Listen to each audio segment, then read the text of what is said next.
But wanted to talk about Brian Robinson Jr. Of course, 11 months ago, he was shot twice during an attempted carjacking. He had surgery. He missed the first 4 games of the season. Then when he stepped on the field, he ended up leading the team in rushing 797 yards. He had 2 touchdowns, even though he split time with Antonio Gibson. Well, we're hearing nothing but good things, rave reviews about Brian Robinson Jr. so far. Here's what he had to say. Well, now, one time I felt like Brian Robinson. So, that's night and day from then to now. So, people should expect a lot of, great things to come for you compare all the things I did while I was, limping around all year last year. Yeah, just the guy was shot twice in the leg right before the season started. Like, he was lucky to just make his way through that ordeal, let alone suit up and play NFL football in his rookie season. Yeah, he's lucky to be alive. Right. Lucky to play a full season. I thought it was kind of miraculous he was back that soon. I know. So what are your expectations this season? Can he have a monster year? I mean, what? I know you love to say I'm a Gibby truther. I am. Okay. If Gibson is we know that Rivera doesn't really love Gibson. Not the in love fumbles last year, begrudgingly, Gibson actually corrected. He tidied up the fumbles last year. But last year, he drafted Brian Robinson Jr. for a reason. Mm-hmm. Even though Antonio Gibson was young, he said, we're going to draft another running back. Well, here's why. Because you're seeing this play out in other teams around the NFL. They don't want to pay a running back $10 million a season. They're not willing to pay Gibby that sort of money. Right. So what do? You draft another running back to have in the pipeline for when Gibby departs. All right, so you add some depth because it's the one position where guys get hurt the most. Absolutely. But I will say this. His season rushing total on FanDuel is 725.5 yards. Got to go over that. I think, it's a lock to go over that. No one can predict injuries. If he stays healthy and plays a full season, or even if he plays 12 or 13 games like he did last year, he's going over the 725 should shatter that number, especially with the upgrades to the offensive line. And look, it's not a top 5 or 10 offensive line unit. I think they'd be happy if you told Ron Rivera this is going to be the 18th to 20th best offensive line in the league. He would say, okay, that's an improvement. I would take that. And then hopefully you see an uptick in the yards per carry. He was at 3.9 last year. You'd like to see that get like 4.3, 4.5-ish if you could. Mm-hmm. But I think if Brian Robinson stays healthy and plays in 15 games, he should rush for close to 1,000 yards. And I think more importantly, get him involved in the passing game. And you're starting to see reports of that in training camp. You can't just the days of just trotting out a guy outside of maybe like Derrick Henry, trotting out a guy who's just going to carry the ball, that's not a threat at all to catch passes out of the backfield. Those days are numbered, because if you've got that guy in the field, then you're just sending up the bat signal to the defense. This guy's going to run probably for 3 yards. You can play your defense that way. You don't have to account for him in the passing game. I like that you're trying to make Robinson more well-rounded. I like that element of what Bieniemy's doing. I think it's a mortal lock if he can stay healthy. Now, since I'm saying that, he's probably going to get hurt in week 4. Of course. And he's going to miss 10 Strain games. his calf today. But if he can play a full schedule, minimum 12 games, 12 to 17 games, he's going to be way over 725 yards.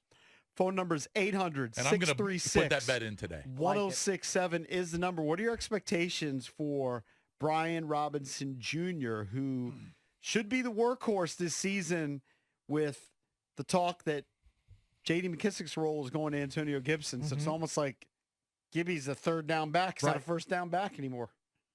So it seems like. But that can be an important role in this offense. Look what Jerick McKinnon did last year for the Kansas City Chiefs.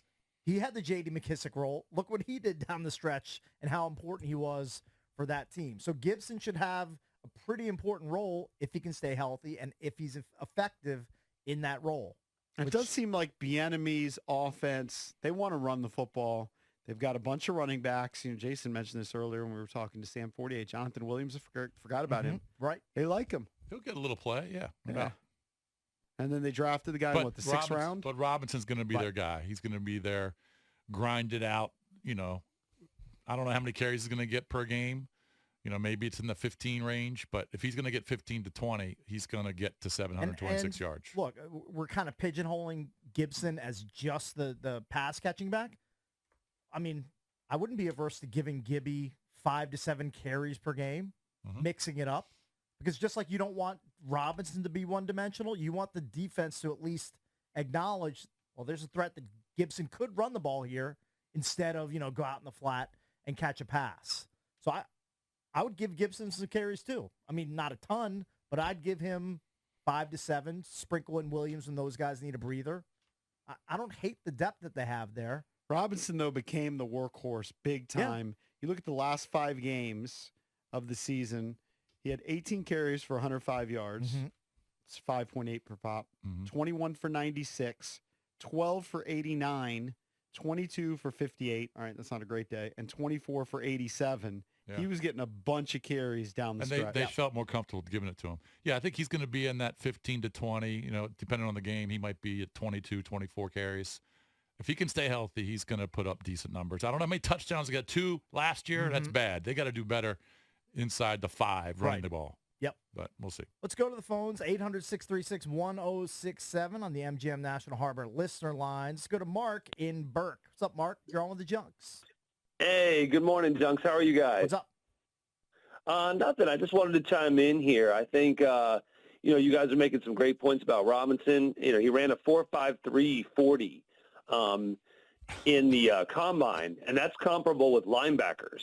So you got a guy who's 225. He's a big horse. He holds on to the ball, too, which gives him an advantage over Gibson. He's not a fumbler, at least so far as we've seen. Well, he fumbled twice last year, which I think is more than Gibby.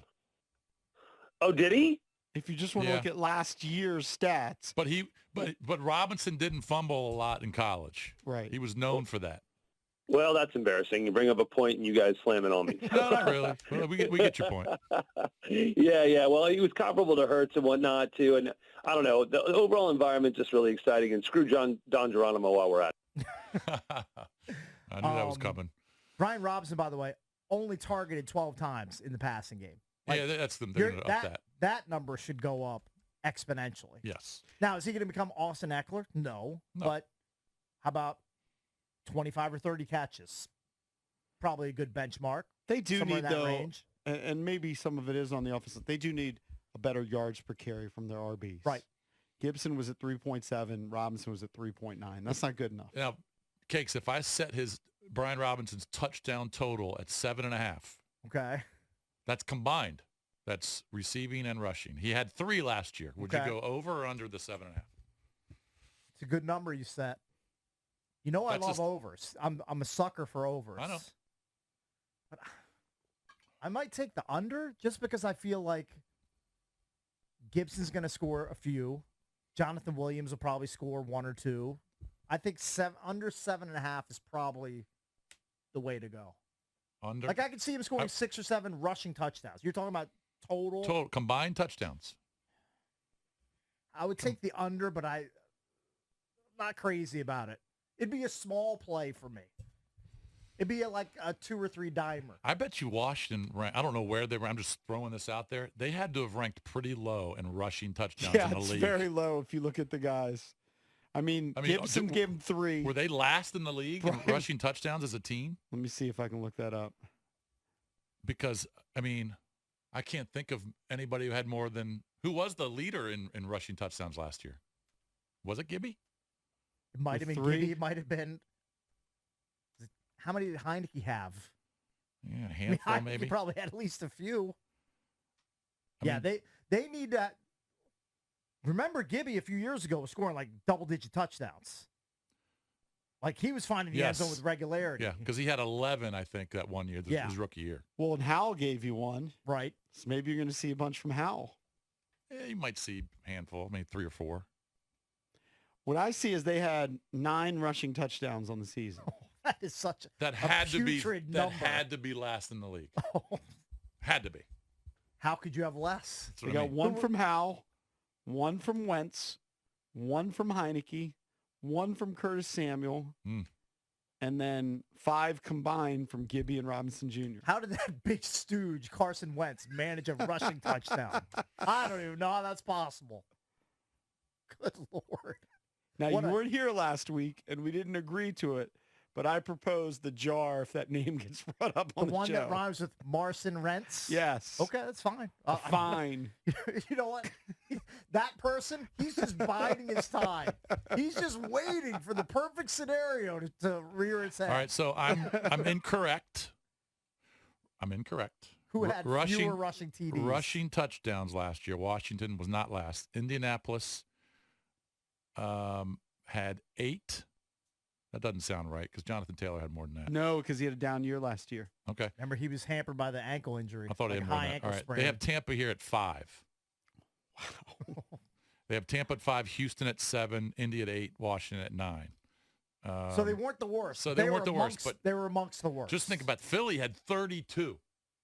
Boy, they had a quarterback that runs in a bunch. Didn't Hurts have like 13? Yeah, 12 or 13? So they had, almost 5 times or 4 times the amount that Washington had. That's crazy.